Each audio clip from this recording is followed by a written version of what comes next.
Recently, I've been painting Elrond from the Lord of the Rings range of figures from Games Workshop, and I really got into painting it, and it's probably the first time I've been happy painting a very small miniature like this.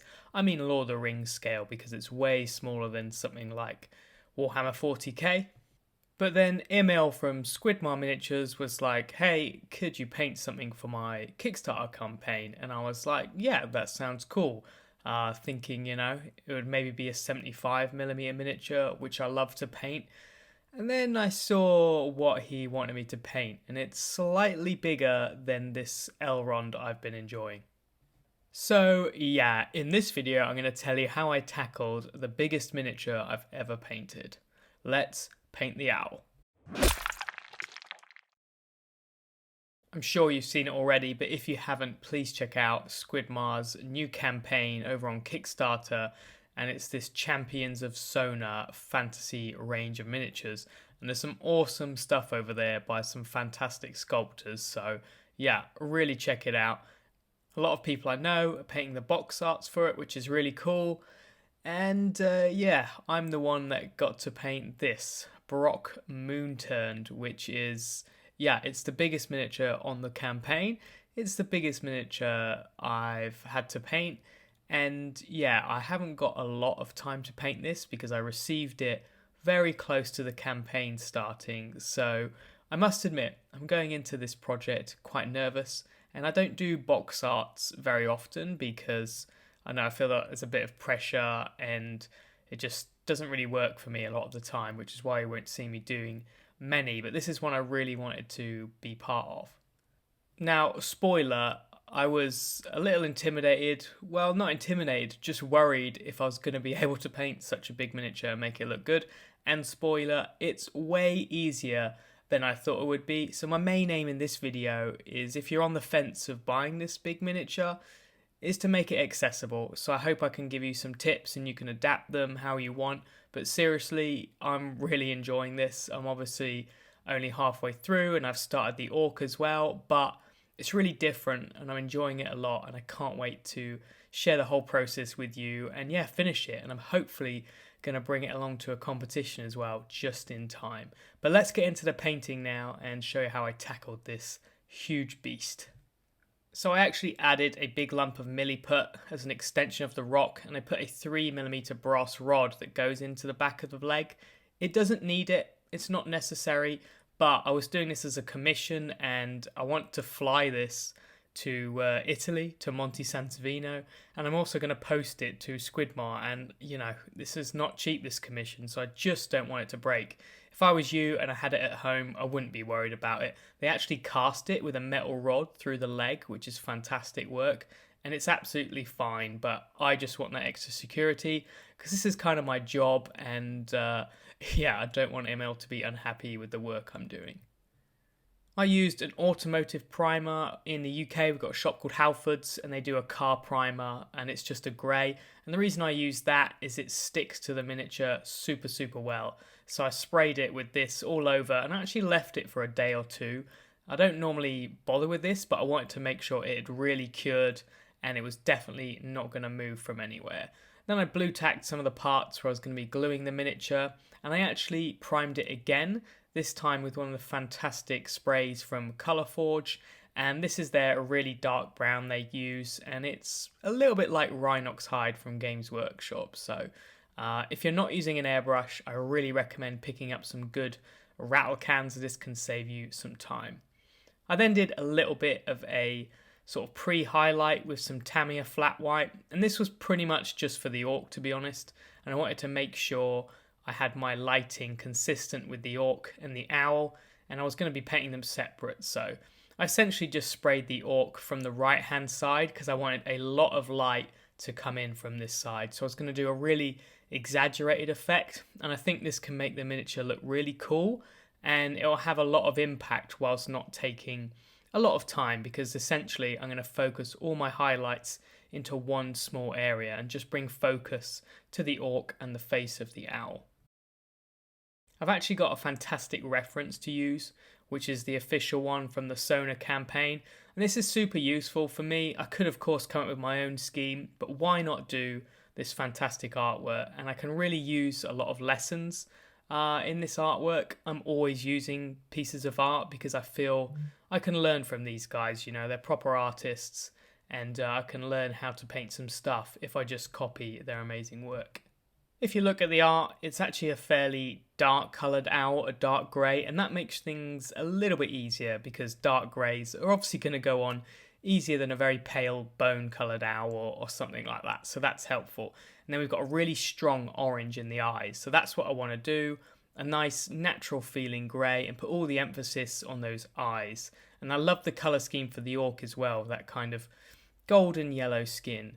There's obviously a very warm light on the owl, and that's something I'm definitely going to try and include, but I'm going to paint the owl in a simple way, and that was just so I get it done. Like I said, the deadline is fairly tight, so I can kind of do things, simply, but make it look good. And if I want to add something more technical, like this warm light, I think I'll add it later with some filters. But for now, let's just get some paint on this thing.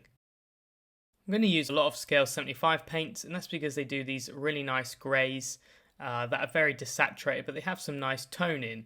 And this brown grey is just amazing. It's really natural, and it's really great for doing things like an owl, anything that's in nature, because it's very soft. And yeah, it's absolutely perfect. I'm going to use a little bit of the black leather to tint the purple a little more. And I tried this pearl grey, which looked amazing on the label, but I was super disappointed when I looked at the actual paint. It was a really boring grey.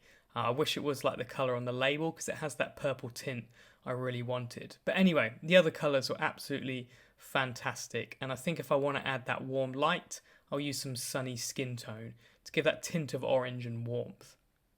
You don't need an airbrush to paint this miniature, but it's so big it's going to help. I'm really just using it to get the base colours down, and I want a lot of texture to be done with the brush. I really think there's a little bit of stress that you have to kind of paint everything perfectly, but if we look at the art, as it fades away and goes into the wings, it's painted with way less detail.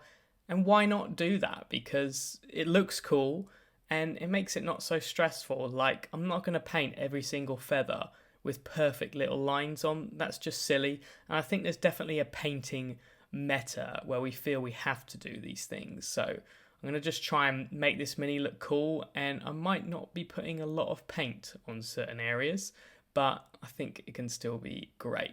Anyway, the first layer going on with the airbrush is actually Eclipse Grey mixed with a teeny bit of black leather, and you can see it's kind of purplish, and I want all these greys to have some kind of tone in. If it's just a straight down the middle grey, I think it'll be a little bit boring, so always try and have subtle hints of colour. And throughout this model, I'm going to play mostly with purple and orange, and you'll see that more in the orc. Now, just from above, I'm going to take that brown grey that I absolutely love, and you can see this is a really nice natural tone, and it's just great for anything like this. I use this colour all the time. It's worth getting. It's also really matte, which just helps. I've stopped using matte varnish because, well, I have a few problems with some of it, so I want to try and not varnish this miniature so it stays looking good for a long time. But anyway, I just spray the fur from one direction, and then it starts to pick out some of the shadows for you, and you just get a bit of a head start. After painting the brown grey, I decided it was looking a little bit boring, and I needed to bring some of that brownish tone in the spray can. So I actually took some Rhinox Hide, but I also added a little bit of the black leather just to slightly make it a touch of purple. And you can see I'm spraying kind of from behind and below, and that's just to catch all those big clumps of fur. So starting with the airbrush this way will make sure I get a really good general feel of the light, with the underside of the owl and the wings being really dark, and then just the light on top. And then with the kind of general light done with the airbrush, I can go in and just detail everything with the brush. And I think that's, when tackling such a big figure, that's probably the way to go. Like I said, if you want to do this with brush, I think I would just base coat it a dark colour and just keep layering and layering with lots of brush strokes, which is what we're going to do in the next part. So you're just going to have to do an initial stage where you get some colour down with the brush. But yeah, it's just going to take longer, but it's definitely possible. That's probably most of the airbrushing done for the project. I might use it a little bit, but yeah, I want to do mostly with the brush so I get that really kind of rough arty feel, and I want lots and lots of visible brush strokes in this one. And I tape up the rock, and that's going to be my painting handle, which is kind of handy. It's fairly heavy, but I think I can manage it. So the eyes, yeah, I'm really looking forward to doing these. I think with the owl, I was feeling once I get the eyes done, then the rest wouldn't be too bad. A lot of repetition doing the fur, but I knew the eyes was the focal point. So I had the reference from the artwork, which is super cool, but of course I looked at some photos of some real life owls, and this is the one I enjoyed the most, especially because of the shape of the reflection. The thing that both of them have is a very punchy orange, so let's go over the colours I used to try and get the punchiest orange I could. These are the paints I used, and the base coat is going to be Model Colour Burnt Red, and I used this because it's not a very saturated red. I wanted the saturation to be in the midtones and the light, and for this I used Chimera Orange. It's hard to get hold of, but if you can, it is so punchy and it's got good coverage. You can really use any oranges you like, to be honest, just go through a gradient, but this golden yellow is something I would really recommend because for some reason I think it's got a lot of white in it, but the coverage is fantastic, and that really made everything a bit easier for the highlights. Okay, here we go. So yeah, zooming in and let's get painting. So I'm almost nervous doing this, mostly because of how big the model is, but like I said, as I got into it, I really enjoyed it. And I started with a base coat of this red, and yeah, I just kept it fairly dilute because it's a large area on the eye, and it took me a couple coats to get it really opaque. But I like these model color paints because they're nice and matte, and the coverage is fantastic. Now we're going to sketch in the pupils. So to make sure you get them looking in the right direction, I always do them a tiny bit smaller, and once they're looking in vaguely the right way, then I can expand those and make them bigger. I'm not sure I absolutely nailed it. I kind of felt they could be a little bit smaller, but some references, like the art, they were pretty small, and then on other ones they were enormous, so I think it's fine, but you can interpret these how you want, I guess. But yeah, just start off with a little bit of a sketch with some thin black, then take a sit back, and once you think you've got them looking in the right direction, you can get them the right size and just keep expanding that.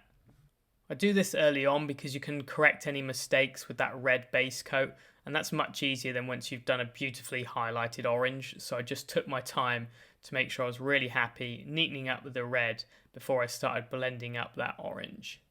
Okay, so onto the orange. Like I said, I'm using the Chimera paint, and it feels fairly watery, but it does go on quite nicely. And I took my time to just bring this down to the bottom of the eye. So you can see my brushstroke direction is going to move away from the shadow, and I just switch sides and I draw the paint towards the very bottom of the eye, which is where I want to draw that focus.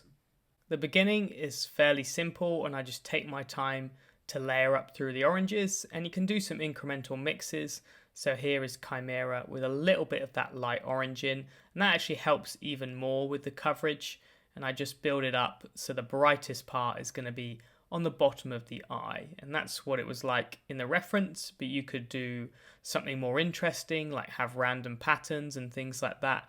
Again, I wanted to go for a fairly simple but punchy look, and a lot of that is to do with time because it's a commission for a box art with a time constraint, so I'm looking for a lot of impact, and I don't really want to experiment. I experimented a lot doing my Techless project, and if that was a box art, I'd probably be getting paid about £1 an hour for that experiment. So yeah, this is where I needed it to look good and not take forever. Because of the oranges I've chosen, the coverage is great, like I keep mentioning, and that does mean I can afford to layer this way from dark to light. But if you're ever struggling to get a punchy orange, you could block in a band of white or even a yellow or something like that, anything where you know you get good coverage, and go over with the orange. And yeah, that's what I've done in the past to get really punchy colours, but I knew these ones quite well and I knew I could just layer up dark to light and I would get there eventually.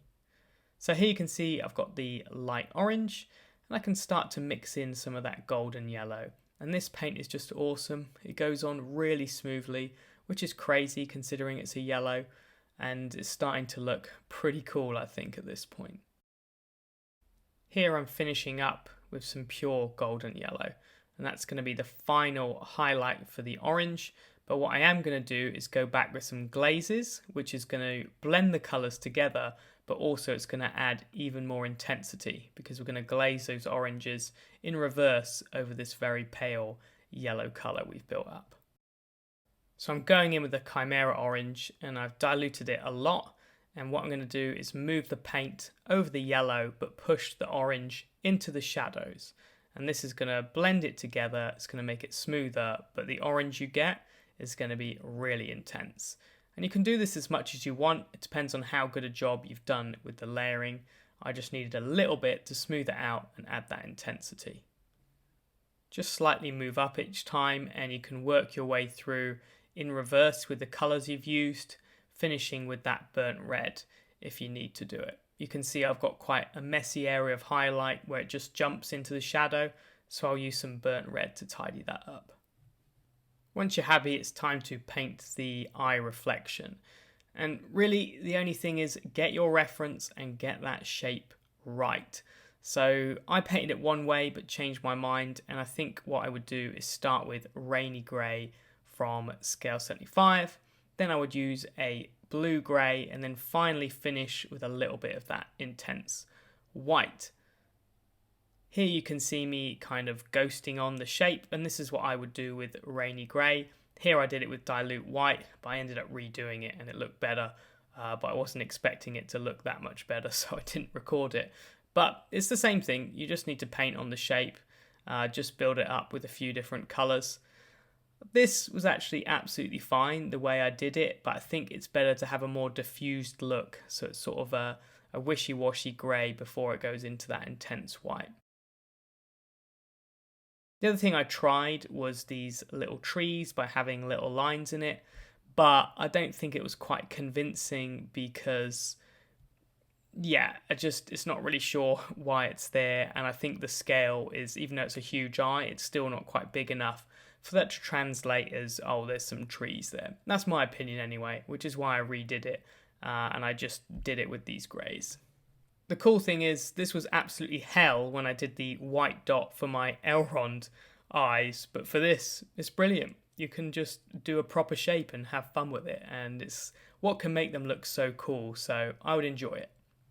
So the beak, this is another one where you can have some fun, and we basically want the same light, like a shininess to it. It's obviously not as glassy as the eye, but I still want it to shine like the light's hitting it. Naturally, you can see there's a shine when I put the wet paint on it. Anyway, I did a base coat with a mix of burnt umber and XV88, and I just gradually added the XV88, and I did all my brush strokes essentially in the same direction to build up a very subtle texture. So I did lots of little lines to form striations, but when I did the next layer and the next highlight, I didn't worry about fitting in the previous ones. So I just built it up and I covered it up. Anything below it, that was fine. And then you just get a very subtle texture as opposed to seeing all the shadows in the top. Then I started to add some pale sand into the XV88. Really, any bone colours are going to do the job. These just had a little tint of yellow in, but I think the important thing is to get subtle texturing in. So all your brush strokes are in the same direction, and you just cover a smaller and smaller area and don't worry about staying within the lines of every single striation you do. Eventually I get a really nice texture build up, but now I just want to add a little bit of a shine line. So I took some diluted white and I just did a shape that kind of matches up with the eyes, a rounded kind of white shine. And then I just glazed the perimeter of that. So just a little glaze with the previous XV88 just to diffuse it a little bit. But actually you want quite a big bold spot of the light, and I think that looks best. With the fun details out the way, There's kind of no avoiding it. I need to tackle all of the feathers and all of that texture. So yeah, but as a preface, I think it's kind of weird how, miniature painting, there's definitely a meta and things that people think we have to do, like highlight every single edge or, a bunch of different things that just seems to crop up only in miniature painting. And there's definitely, I think, too much pressure to follow those trends. Anyway, without going on too much of a tangent about those sorts of things, basically what I'm trying to say is this kind of miniature could be really fun if you don't worry about painting everything perfectly.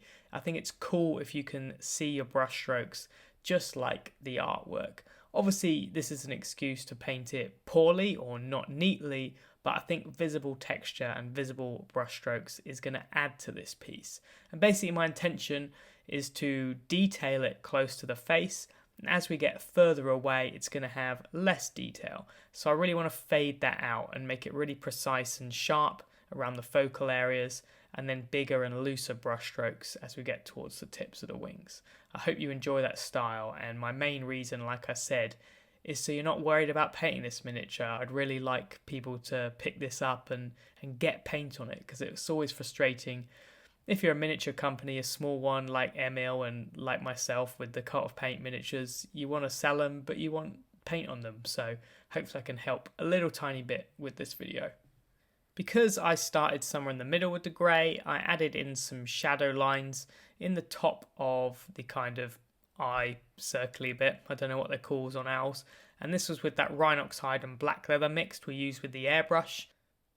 Basically, what you're going to see now is just a lot of lines. So everything is going to be a brush stroke with a line in an intentional direction, but there's not much else to it really. It's just doing lots and lots of lines, building it up so you create texture at the same time as building up the light and things like that.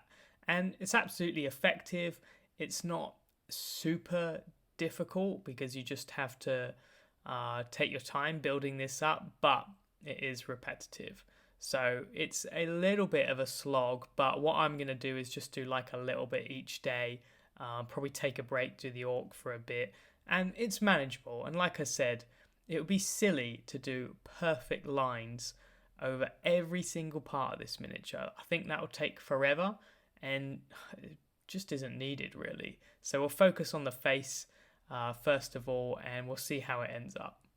So you can see I've done some lines all around the eye with the brown grey, and now what I'm going to do is some rainy grey, and I want my light direction to be from above and to the right, so I'm only going to highlight those areas that are going to get hit by that now. And that's going to exaggerate where our light direction is coming from, and it just makes it look cool, right, if you've got that kind of directional light. So you can see I'm going to kind of focus around the eye directly, and then also the little bits on the bottom. And there's kind of a little dip there, so the light might not hit the top of that. As I move through the highlight colours, I'm just going to cover a smaller and smaller area, and that's why it's not too bad and not too time consuming, because once you get that initial texture on, kind of some lines over everywhere, actually when you draw the focus and you just highlight the areas you want to draw attention to, it really doesn't take too long. You can kind of see in real time here, I'm adding those almost final highlights with that pearl grey. It doesn't take me too long at all, and I'm not trying to be super precise. I've got a detail brush and I'm trying to do the lines as neat as I can, but I'm not looking for perfection here. I just want it to look good and have that real feel, a bit more arty, and my excuse for having visible brush strokes basically. I put the orc on the top to make sure, any areas that he's going to cause a shadow on, I basically don't waste my time painting. But I basically repeat the same thing for the top. And I'm just gradually building up the greys. And like I said, once I start to focus and draw the highlights to a specific area, it doesn't take too long. But I do want some brush strokes on all areas of the owl, so that's going to take some time. But once I get into doing the important bits where all the light is going to be, that feels pretty good, and it feels like it doesn't take too long at all. I think doing the wings, which I'm probably going to do later, yeah, that'll be a bit of a slog. But as you can see, I don't think this is too bad to do. It's not particularly technical. You just need to get in there and follow those lines. So that's basically as far as I've managed to get on the owl. It's difficult because there's not too much more to say other than paint lots of lines with texture. And it's a funny thing because in a tutorial it takes seconds to basically say a step, but absolutely hours to do. So yeah, it's always difficult when you're sat here kind of recording a video. I think I'm probably going to end up spending, I don't know, 8 hours just doing little lines and things like that. I'm not going to do any more on the owl until the end. So this is kind of the end of part 1, and I think I'm going to switch and do the orc itself for part 2, just to give myself a break. And then the final part, I think we'll finish the owl, including his claws, and then we'll get the base done as well. But I hope you've enjoyed it. I think, the cool thing is doing the eyes and the beak. And yeah, I just hope I've made this model seem more approachable than maybe some of you think. Some of you are probably like, hell yeah, it's a massive owl, I'm getting it. But if you're on the fence and you're worried about painting this model, then don't worry, I'm really enjoying it. When I built it, I was like, what have I done? What have I signed up for? This is enormous. But I feel like I've conquered the difficult parts of the owl with a week's painting. I think realistically, this massive miniature is going to take me a month. And that's doing painting after work as well. I don't paint full time. But yeah, a month for such a big miniature, that's really not so bad. So yeah, I hope you enjoyed this video. I hope there's enough explanation there. I wanted to show you how I did it without it, dragging on too long. And yeah, let's get the orc done. I've already started it in this awesome orange colour, so I'm super excited to share the painting for that one. Anyway, if you like this video, then please give us a subscribe and check us out on Patreon as well, where I do lots of tutorials every week. Right, until next time, see you then.